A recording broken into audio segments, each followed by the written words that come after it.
You're watching VinylicPumaGaming. So a couple of you guys have been requesting a pre-sequel video for a while, so today I figured that we could go ahead and do a countdown on some of the best guns and weapons for Nisha in Borderlands the pre-sequel. Now, before we start, I'm going to be going over only guns and weapons this time. With the Borderlands 2 character-specific videos, I talked about specific class mods and grenade mods in addition to guns and weapons. But this video will be purely guns and weapons with no grenades, class mods, or shields in sight. Now, with that said, these are going to be the top 10 best guns and weapons for Nisha The Lawbringer in Borderlands the pre-sequel, starting now. Number 10, the Plunkett. So, the Plunkett is a Holodome DLC weapon that seems like it may have actually been made for Nisha specifically. What you have here is a Jacobs sniper rifle that is statistically inferior to a purple rarity Jacobs Muck-a-Muck with the same parts. However, its special effect may end up allowing the weapon to deal more damage than a Muck-a-Muck otherwise would, provided the player is skilled enough to use it. Now, the Plunkett has a special effect that makes it so that if you score a critical hit, ammo will be consumed from your total sniper rifle ammo pool as opposed to being removed from your magazine. This has the obvious benefit of not requiring you to reload, provided that you're accurate with your sniper. However, it's also important to consider that the Plunkett has synergy with Nisha's crackshot skill. After all, since you're always firing the first shot in the magazine, you're going to get the damage bonus. What I will say about this, though, is that you should focus on scoring consistent head or critical hit shots with the Plunkett and not rely on Tombstone. That way, you can ensure that you will be able to maintain your crackshot bonus. To get this gun, you will need to complete Round 5 of the Holodome DLC in order to get this as a quest reward. You can also get one as a random drop during the Badass round. Number 9, the Torquemada. This is a weapon that you're going to see in a lot of builds for other characters. However, I would say if you're looking for a nice Torg shotgun, the Torquemada or the Ravager would be great choices for Nisha. The Ravager is a Torg shotgun with the Torg quad barrel that's non-unique. However, the Torquemada is a unique shotgun with the Bandit triple barrel. And the Torquemada fires 3 projectiles that do one of 2 things. If they hit an enemy, they simply explode like your typical gyrojet projectile. If they hit a surface around the enemy, the projectiles produce some additional flak and explode after a certain period of time. In a certain sense, the Torquemada is a much better version of Borderlands 2's Landscaper and the pre-sequel's Moonscaper and Wombat shotguns, as all of these guns are Torg shotguns that produce delayed explosions, provided they don't hit on target. Of the 4, I think the Torquemada's triangular pattern makes it much easier to use and is much more ideal for hipfire, as that projectile pattern is very consistent and it lines up with your crosshairs.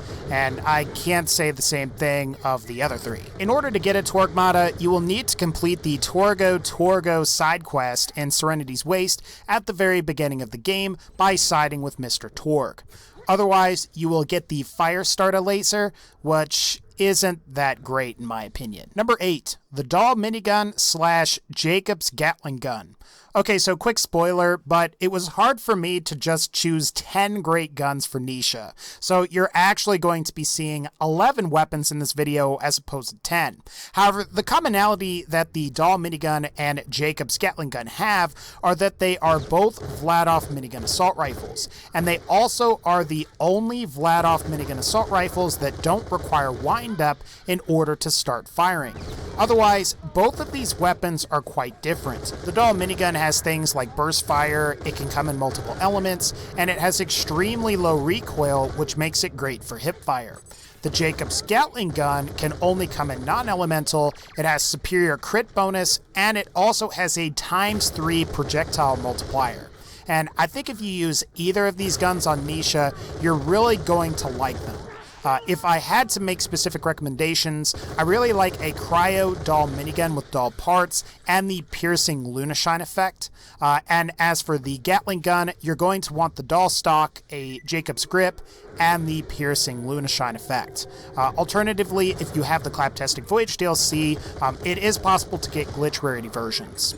Now, like all other non-unique weapons, both of these weapons don't have a designated drop, so you're just going to have to get lucky and find one on your travels. Number 7, the Taser. As far as the Holodome DLC is concerned, I think the Taser is probably one of the better weapons that got added by that DLC.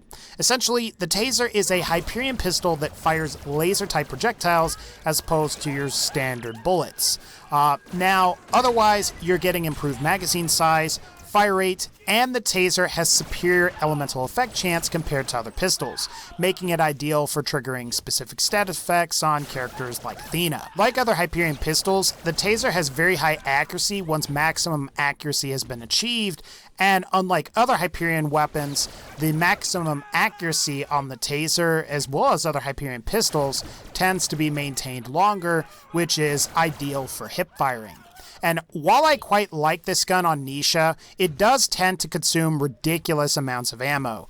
Granted, it's capable of dealing a lot of damage while also providing extremely accurate fire. So that's something to consider. If you would like a Taser, you can get one for completing the very first round of the Holodome Slaughter from the Holodome DLC. Its ease of acquisition definitely makes it an ideal weapon for you to have for Nisha. Number 6, the Maggie. So, the Maggie is one of the returning legendaries from Borderlands 2. Unlike other weapons like the Shredder Fire or Major Tom, it returns without a name or weapon skin change. The Maggie is a tribute of sorts to the Mashers from the very first Borderlands, which were pistols that were characterized by their good damage and a high projectile count at relatively low ammo cost. If you don't have the DLC for the pre-sequel, I would say that the Maggie is probably going to be the best Jacobs pistol that you can get for Nisha. While it's true that Jacobs pistols and Jacobs weapons really in general are pretty amazing on Nisha, the Maggie has the benefit of having a high projectile count that works fairly well with trick shot. While the Maggie isn't ideal for super long range fights, it's a great mid-range pistol that's quite accurate while hip firing and aiming down sights. I'd recommend that you try to get a 2-for version if possible. That way you can get 10 projectiles instead of the standard 6. Otherwise, try to get the Dastardly prefix if you can't get the 2-for prefix. Now, to be honest, I'm not sure if the Maggie has a designated drop in the pre-sequel. If you would like to get your hands on one, probably the most reliable way to get it would be to use the grinder to basically grind one in existence. All you do is you take a purple rarity Jacobs pistol and 2 other legendary rarity weapons and make sure they're all of the same level, and then you feed them into the grinder. Number 5, the Flair. This particular weapon shouldn't be too much of a surprise. After all, it's a Jacobs shotgun that is going to benefit from skills like Hot Lead in areas with an atmosphere.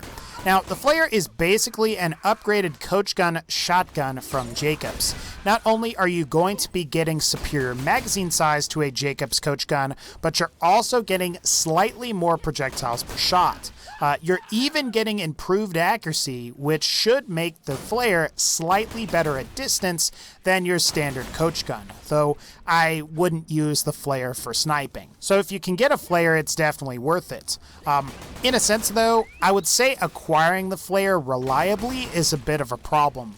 While the Flair is supposed to drop from viruses, I've never actually seen it do so. However, I have seen the Flair drop from Eclipse and EOS as one of the guaranteed legendary weapons, and in my personal opinion, I think that's really the best way to get this particular shotgun. Alternatively, if you can't get the Flair, you could just use a coach gun as your shotgun for Nisha. However, you're going to lose out on the ridiculous magazine size that's afforded to you with the Flair. I suppose it's worth mentioning that Nisha's fistful of bullets would double, possibly triple the coach gun's shots per magazine, giving you a poor man's Flair in a certain sense. I'd also say it's a little easier to get a coach gun as just a generic world drop, where trying to get a Flair is just more difficult. Either way, both guns are great, although if you can, definitely get the Flair because it certainly looks much more badass. Number 4. The Pitchfork. So this weapon has great potential on all of the characters, however it's particularly impressive on Nisha. While you may find ammo consumption is ridiculous, this weapon is capable of some insane DPS and should allow you to pretty much stomp Iwajira for funsies. For those of you that are familiar with Borderlands 2, the Pitchfork is a returning weapon from that game. However, it doesn't always seem to maintain its pure horizontal projectile pattern while hip firing, like it did in Borderlands 2. Now, this presents the advantage of tighter projectile spread for better damage while hip firing. Normally, this particular weapon works really great up against some of the larger bosses in the game that have really big critical hit spots. However, thanks to Nisha's tombstone skill, you can pretty much fire in an enemy's general direction without scoping to deal an insane amount of damage. Generally, I tend to prefer the cryo version of the Pitchfork as it can apply frozen status debuffs that make enemies more vulnerable to critical hits. Plus, one of Nisha's skills, called Short Fused, tacks a little bit of explosive damage onto each shot, which can improve your DPS a little more than you might think. Now, acquiring the Pitchfork in the pre-sequel is a lot more difficult than it was in Borderlands 2, since it doesn't have a designated drop. So, like the Maggie, your best bet is to get a dull purple rarity sniper rifle and grind 2 legendaries with it in order to get your very own Pitchfork. Number 3, the Laser Discer. Out of all of the lasers in the pre-sequel, I think I prefer the Laser Discer on Nisha the most, especially if it's being used more conventionally. If you're using it for reloads, you're definitely going to have a better experience on Claptrap, but I digress. What this laser does is it fires a blue orb or disc that explodes as soon as it comes into contact with an enemy. Unfortunately, for most characters, the Laser Discer can't perform critical hits, so despite the fact that it's capable of impressive damage, you may find that it's not dealing as much as you might like. You may also find that the fire rate on the Laser Discer is a little low as well. However, on Nisha, these two problems are corrected since the Laser Discer can be allowed to crit while Tombstone is active. You can also increase the fire rate while Showdown is active, so not only are you getting the accuracy of an aimbot, but you're massively increasing the damage potential of the Laser Discer as well. I would say most mob enemies, especially if they're frozen, can't withstand 2 or 3 blasts from the Laser Discer. In a certain sense, the Laser Discer is like a low-powered rocket launcher that you can carry a lot of ammo for, and in order to acquire one, you will need to defeat Shadow Trap in the Cortex area within the Claptastic Voyage DLC, and as a conventional weapon, the Laser Discer is awesome on Nisha. Number 2, the Fatale. The Fatale is a great SMG for all characters, however I think its properties can make it absolutely monstrous on Nisha The Lawbringer. Now, the first advantage that the Fatale has is that it's a cryo weapon, which means it goes pretty well with Tombstone and Nisha's short fuse kill skills. However, not only are you getting the crit bonus that you would get from performing a critical on a frozen enemy, but you're also getting the Fatale's inherently high critical hit bonus applied on top of that. And when you start to combine all of these things with like high magazine size, moderate to high fire rate, and incredible accuracy, the Fatale will pretty much allow you to mow down most of whatever appears in front of you. The Fatale becomes even more ridiculous when Showdown is added into the mix, as it provides a slight accuracy boost on top of what the weapon is already capable of. It's probably pretty easy to tell, but the Fatale is essentially the bitch SMG from Borderlands 2. In fact, if you check some of the game files, you'll find that the Fatale is basically a rename that has been set up in such a way that it can only spawn with the cryo element. Even still, I think the Fatale is one of the better weapons that's available to Nisha. If you would like one, you're going to have to kill Drongo Bones for one in Outlands Canyon. This can be accomplished during or after the Rough Love side quest for Borderlands the pre-sequel's vanilla game. Number 1, the Luck Cannon. Without a doubt, the luck cannon is probably one of the best weapons in the entire game. While characters like Jack and Athena can make great use of it, it's ultimately going to be best used by Nisha thanks to her affinity with pistols, and that she can expand its magazine size from just 1 bullet to 4 bullets with her fistful of bullets skill. And like all other pistols that we've mentioned thus far, one for each of you allows you to dual wield this insanely overpowered weapon.